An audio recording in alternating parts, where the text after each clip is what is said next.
χωρίς ερωτήσεις. Καλησπέρα. Καλησπέρα.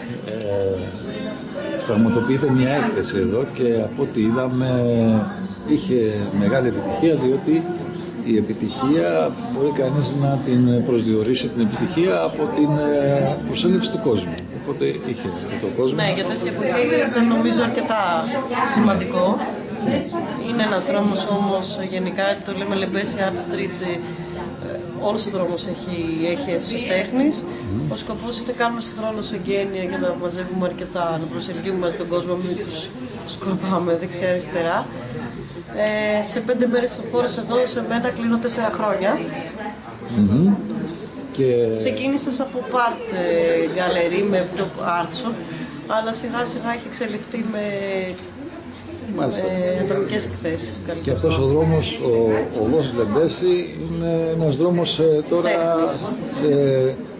σημειακός δρόμος για την τέχνη. Εντάξει, είναι στο πιο ωραίο σημείο, μεταξύ των νέων μουσείων. Το νέο και το παλιό συνδέονται. Μάλιστα. 4 χρόνια είπατε. 4 χρόνια στις 14 του μήνα, ναι. Η προσπάθεια που κάνετε σαν καλλιτέχνης είναι 4 χρόνια ή περισσότερο ή λιγότερο? Είναι από το 2007. Το 2007. Με μια μεγάλη προϋπηρεσία 17 χρόνων στα μήνυ. Μάλιστα. Πολύ ωραία. Για πείτε μου, μέχρι εδώ που έχετε φτάσει, πώς τα βλέπετε τα πράγματα? Είστε ευχαριστημένοι?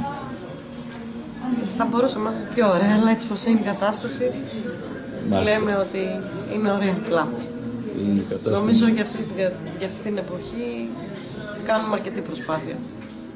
Μάλιστα. Το 2017,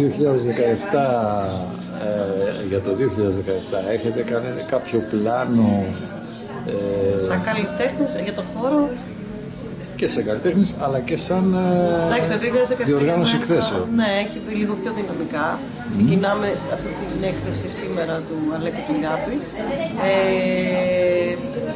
Μετά θα σταματήσουμε για ένα μικρό διάστημα, γιατί φεύγω εγώ εκτός Ελλάδος, πάω για μια ατομική στο Παρίσι.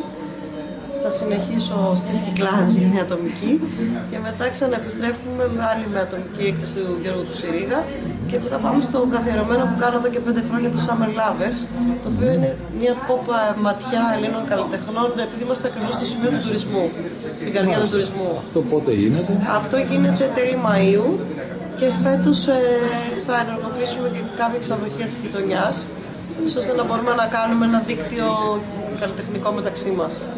Μάλιστα. Ωραία δραστηριότητα.